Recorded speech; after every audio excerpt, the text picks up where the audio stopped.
Hello everybody, Dave Neal here, stand-up comic host of Bachelor Nation News. In today's video, we have Lauren Zima blaming the Chris Harrison firing for why the ratings have gone downhill on The Bachelor.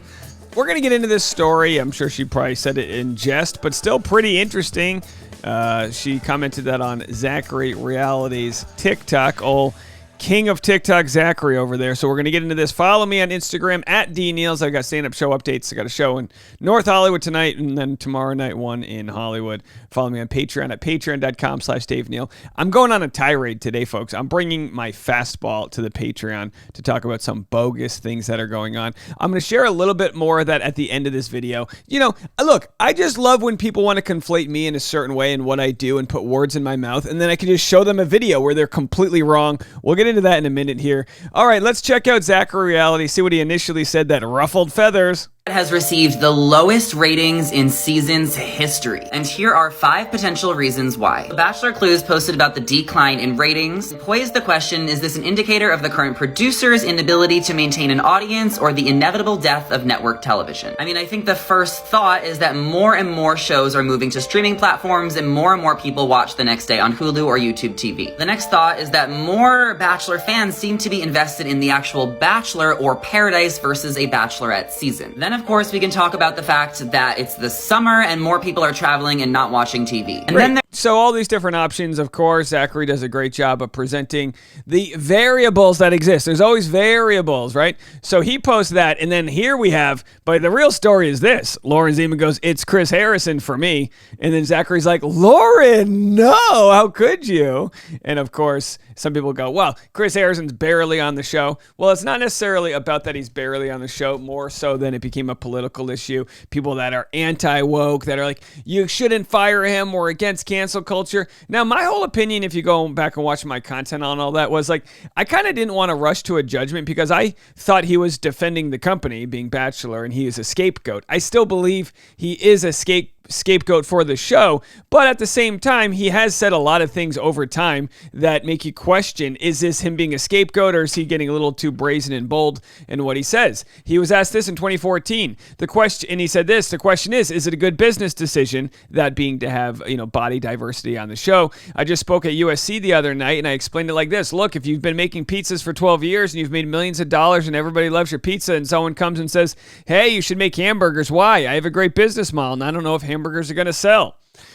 It's our job to break barriers, or is it a business? That's not for me to answer. If you want to talk about that with me on a philosophical level, I'm happy to. I'm 100% for equality in gay marriage. So this was talking about the idea, like, can we have a gay bachelor? Can we have body diversity? These types of questions. And he's basically saying, like, no. He's saying, no, what works, works. I'm not going to say we're changing the world. It's an entertainment show, so let's stay in our lane a little bit. But I am proud of the fact that we aren't afraid of these social issues and are pushing these issues a little bit, and hopefully we do our part in raising the level of debate. Alrighty, and of course, here's what Bachelor Data had to say about the slipping ratings. No one talking about the clickbaity headlines when it comes to reality TV and ratings. If you've been watching the Bachelor franchise, you've probably seen headlines like this. Bachelorette ratings are falling hard. Bachelorette finale hits new ratings low. Now, these aren't new. Here's one about Hannah Brown's season premiere being the lowest viewed ever. But what these headlines fail to include is that all TV shows are dropping ratings over time.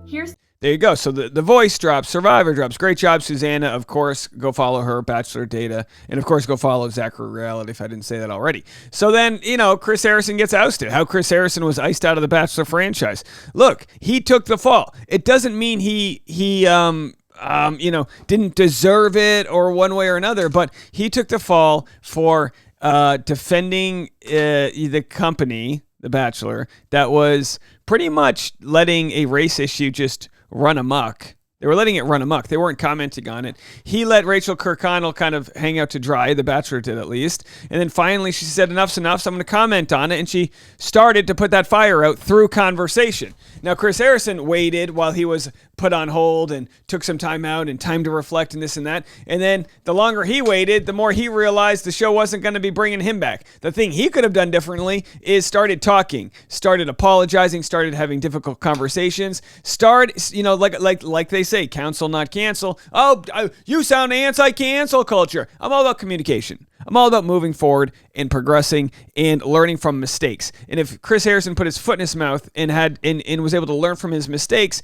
and a certain segment of people that are watching Chris Harrison could maybe learn why things were problematic or how we can all do better, then that to me is more progress than making a martyr out of him. Because now you have a whole bunch of people that go, well, it's just cancel culture, got another one. Okay, well, how about we actually do something called progress? Now, in some cases, progress is when you have to burn the village down. Sometimes you got to burn the village down and start over. I just don't know if I don't know if this is that case. So anyway, here's Zachary's response after Lauren said it's Chris Harrison for me. Harrison for me on my video on why The Bachelorette has dropped in ratings. Some people were asking me for Lauren and Chris's love story backstory, so I thought I would explain. So Lauren is a journalist and an entertainment reporter at Entertainment Tonight. She has covered The Bachelor for many years and even had her own show, Roses and Rosé. So she would always interview Chris Harrison on the red carpet or at tell-alls for years. However, one time they were able to talk off camera, not in a professional setting, after many years of being interviewed, and that's when things clicked for them and they fell in love and they got engaged. Lauren even posted on her Instagram this week that they are wedding planning. Now, Lauren doesn't cover the show much anymore because Chris Harrison got let go and she's got to stick by her man. But she did do an interview with Gabby and Rachel recently. So is that tea?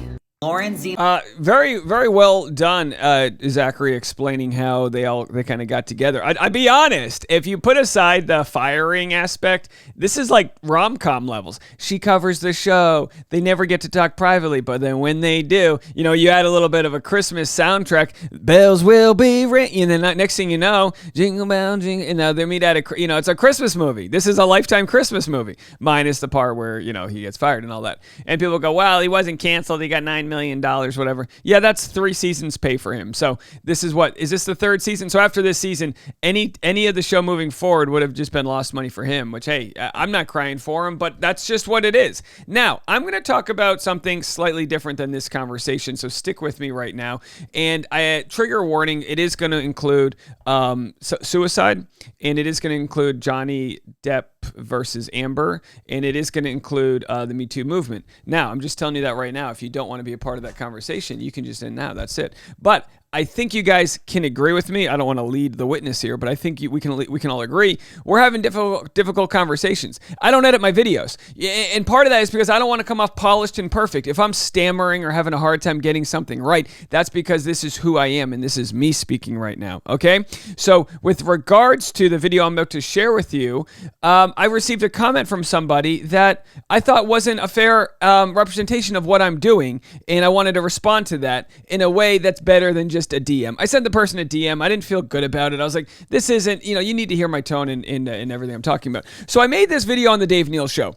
Shocking story how actor Alan Richardson overcame wild accusations. It's a story where he was actually accused of some things point blank by a business partner of his that were completely wrong and untrue. He was accused, she said, if you don't do what I want you to do, X, Y, and Z is going to happen.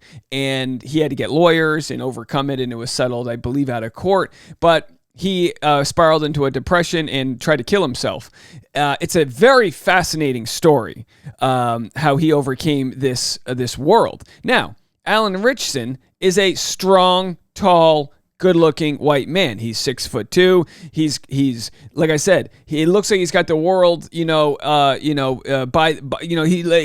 looks like he's in control of everything. How could a man like this spiral out of control? Well, mental health doesn't know gender politics. Mental health doesn't go, well, your skin tone is perfectly white, so you don't have to deal with these things.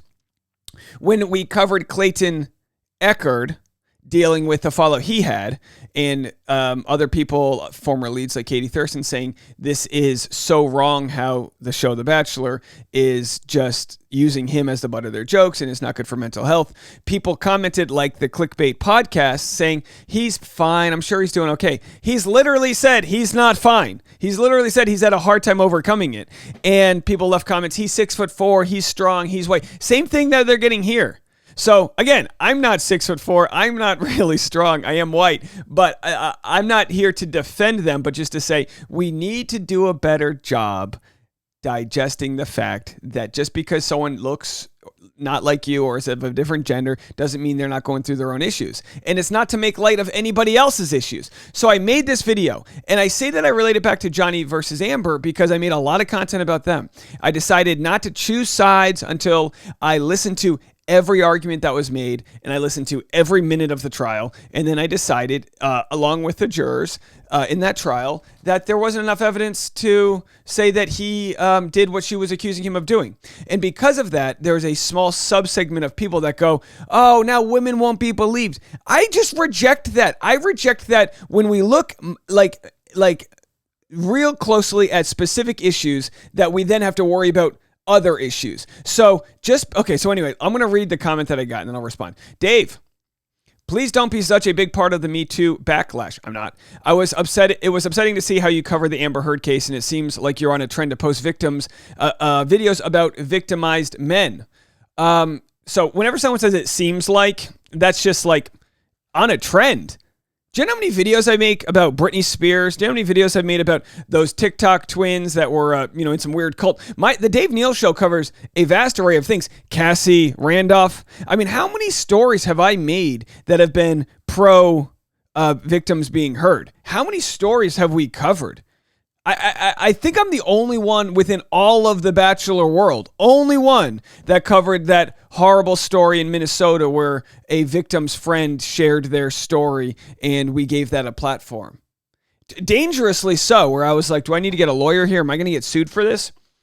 So then this person says, please don't come into a female-dominated community. And it's almost like I'm knocking the door. Like, no, you guys are coming into my community. This is my platform and my channel. Please don't come into a female-dominated community and post to us about women potentially lying about abuse. Not women, a woman. This is a specific story. Does that happen sometimes? Sure, but it's not a fraction as much as the men who get away with victimizing women. I don't disagree with you. So much so that I previously said it in the same exact video this person has a problem with. Why would anybody lie about such horrific claims? Well, with this case here, Alan Richardson, he shares about his near-death experience hitting rock bottom. What we realize is this: 99.99% of the time, people don't lie about accusations that are traumatic and involve such personal things that we're going to be discussing here. But that tiny sliver of time that it does happen, it's usually with celebrities, actors, rich, influential people. I have the kids' gloves on. I'm handling this delicately, okay? So to tell me that this doesn't happen, or that most of the time people don't lie, yeah, I know. If you watched the video, I covered that up top. I covered that within the first 15 to 20 seconds of the video, okay? And this is a greater problem we have with reading comprehension and critical thinking. It's that you don't want me to make a video because what it might do to somebody else. And what I'm saying and just screaming from the rooftop here is that we have to have conversation. We have to be able to talk about things and not necessarily worry about what that might do in the future in some hypothetical situation with somebody else. I'll finish your comment. With this Johnny Depp stuff, women now have to be afraid that if they speak up, not only do they have to be re-victimized through a brutal criminal process, given evidence, answering invasive questions, deal with the general lack of sympathy female victims get in the community, fear of how the accused will respond, they now get to have "I'll sue you for defamation" thrown at them too, which is what poor Evan Rachel Woods is now facing. I'm disappointed you've chosen this route. I understand.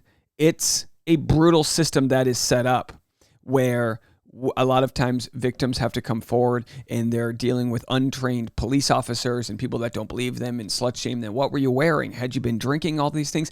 I understand that. I am on the side of throwing more money, more of our tax dollars, more of the money, not to take away police, but to add more social service to help people, to help victims come forward, to help have these conversations.